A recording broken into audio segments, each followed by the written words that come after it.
Bezrat Hashem, le Zohar d'aujourd'hui, Ve'ata igdal na koach Adonai, Rabbi Acha ve Rabbi Yossi amre, Zakainu Israël ma'amin avodah avodah zara d'alma. Dit Rabbi Yossi et Rabbi Acha ve Rabbi Yossi, regarde la chance d'Am Israël, parmi toutes les nations du monde, la chance d'Am Israël. Pourquoi? Il dit ici, le monde a été construit quand Akadosh Baruch Hu a créé le monde. Bereshit, bara Elohim et Hashamayim et Haaretz. On dit que Bereshit, le mot Reshit représente Israël. Okay? Israël qui s'appelle Reshit. Sheneema Reshit Tevoato. Maintenant, il a construit Am Israël, et autour d'Am Israël, il fallait qu'il crée aussi les nations du monde. Et il crée le monde en entier. Tout ça, c'est pour... Il dit le Zohar ici, il dit, regarde, le corps humain. Qu'est-ce qu'il y a au milieu du corps humain? Le cœur. Le cœur, sans le cœur, c'est comme le moteur. Sans ça, rien ne fonctionne. C'est lui qui bat et c'est lui qui envoie le sang partout. C'est lui qui fait marcher la tête, qui fait marcher le pied, qui fait marcher les mains, qui fait marcher tout. Il dit ici, Akadosh Baruch Hu, il a créé le monde à l'image, ça veut dire, ou le corps à l'image du monde, ou le monde à l'image du cœur. Qui veut dire qu'il y a au milieu quelque chose qui est essentiel et c'est lui qui fait marcher tout. Il dit comme le cœur, il fait marcher le corps, ainsi tout le monde dépend d'Am Israël. Tout le goïm, tous les animaux, toute la création dépend d'Am Israël. Am Israël, c'est le cœur du monde. Okay? En plus de ça, il dit, viens voir. Il a créé le Okeanus. Il a créé l'océan. Okay? Il dit ici, Asrar kol yeshuva dalma. Autour de l'océan, il y a le monde, la terre. La terre et les habitants et tout ce qu'il y a. Il dit ici, et tout ça, toutes les nations du monde, ils sont autour, Kulam Asrar li Yerushalayim. Tout le monde autour de Jérusalem. Ça veut dire que le monde, le centre du monde, c'est Jérusalem. Mais il dit, c'est pas la fin. Ve'Yerushalayim be'emtsaïta, ve'Asrar le'Har Habayit. Mais quel point est le plus central dans Jérusalem? Har Habayit. Har Habayit, sur lequel, la montagne sur laquelle le Beth Amikdash est construit. Il dit ici, Har Habayit, Asrar la'Azarot. Mais Har Habayit, il y a le Beth Amikdash. Mais le Beth Amikdash, il y a des chambres qu'on appelle des Azarot. Il y a plusieurs chambres. Et Azarot, les Lishkat Hagazit. Ces chambres-là, ils entourent une chambre qui s'appelle Lishkat Hagazit. Lishkat Hagazit, c'est tout le Dayanim, tout le Chachamim, tout le Rabbanim qui étaient assis là-bas. Et qui mitzion tetze Torah. C'est là-bas que la Torah sortait. Ça veut dire que si tu avais un doute, si tu avais une halakha, si tu avais une dvar Torah, c'est là-bas que ça a étudié. C'est là-bas que ça a été jugé. S'il voulait juger quelqu'un, c'est dans cette chambre. Ça veut dire que tout ce qu'il y a à Jérusalem, Har Habayit, la Azarot, Lishkat Hagazit. Velishkat Hagazit.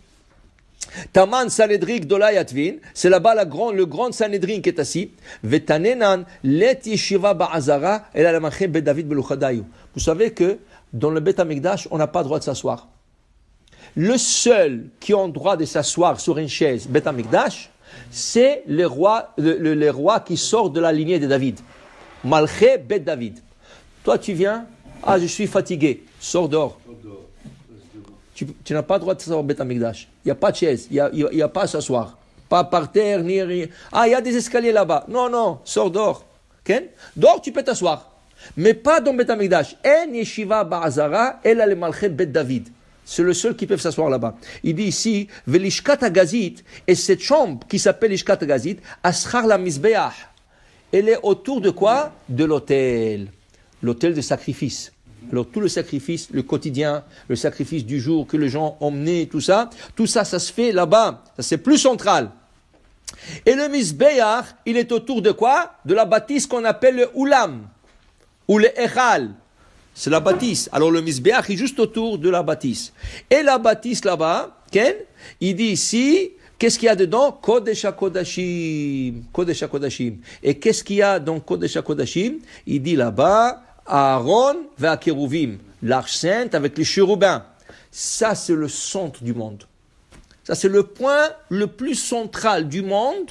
C'est le Aaron, c'est le Kodesh HaKodashim. Tout ce qu'il y a autour, c'est autour. Alors ça, c'est le cœur. C'est ça qui fait marcher le monde. L'arche sainte qui se trouve là-bas, c'est elle qui fait marcher le monde. Alors, on voit, il dit ici, comme le corps, il dit le Zohar, comme le corps, shaifa de gufa, veliba, dea atzami mocha de resha, vitnagida beda. Il dit, qu'est-ce que c'est Kodesh Kodashim? C'est le moach. C'est le cerveau de la personne. Okay? Et il dit ici, après tu as le cœur, le misbeach. Okay? Tu as le cœur. Alors, tout le Beth Amikdash, si on regarde, il y a un passage dans le Zohar, pas ici, il y a un passage dans le Zohar qui décrit comment le Beth Amikdash est construit comme le corps humain. Tout ce qu'il y a dans le corps humain, okay? tu as dans le Beth Amikdash. Il y a le schéma. Il y a un schéma que le Zohar il fait, que tout ce qu'il y a dans le corps, alors pour te dire, toujours il faut chercher le point central. Qui c'est qui fait marcher tout? Qui c'est qui fait marcher? Alors la Gemara dit par exemple, un tzaddik, quand tu as un tzaddik peut nourrir le monde en entier. Par exemple, dit la Gemara, Rabbi Hanina ben Dosa, à son époque, il était pauvre, il n'avait rien. Mais grâce à lui, tout le monde, toute l'économie du monde, juifs, goy, les animaux vivaient grâce à lui. Okay? Mon Rosh Hashanah disait une fois, si on veut comprendre qu'est-ce que la Gemara dit, Rabbi Hanina était pauvre et tout le monde était grâce à lui. Regarde, lui, il avait besoin d'une tunique, non? Mais pour faire une tunique, qu'est-ce que ça prend? Ça prend des fermiers qui plantent le coton. Après, il y a des gens qui ramassent le coton. Après, il y a des usines qui vont nettoyer le coton, ils vont faire des fils. Après, il y a des usines qui vont faire de tissus. Et après les tissus, il y a des magasins qui vont vendre les tissus. Et après le magasin, il y a des gens des tailleurs. Okay? Regarde combien de gens il faut, rien que pour faire une tunique pour Rabbi Hanina ben Dosa. Après ça, il y a sa maison. Pour construire sa maison, il y a des gens qui vont aller ramasser de la paille. Avec la boue, ils vont faire des briques. Il faut des fours. Alors, il y a des fabriques de briques. Après ça, il y a des constructeurs qui vont venir coller. Regarde, il dit le monde en entier travaillait, le goïm, le monde entier travaillait rien que pour lui. Et lui, il était pauvre. Ça veut dire que lui, c'était le cœur. C'est ça, le cœur du monde en entier. Et le monde en entier travaillait pour lui. Et toute la bracha du monde à son époque était grâce à lui. Alors, on dit c'était un tsinor, comme un tuyau. Il y a le shefa. L'abondance qui vient d'en haut, grâce à ce tzaddik. Pour dire quand il y a un tzaddik, c'est lui qui fait marcher tout le monde en entier. Baruch Adonai Le'olam. Amen ve Amen.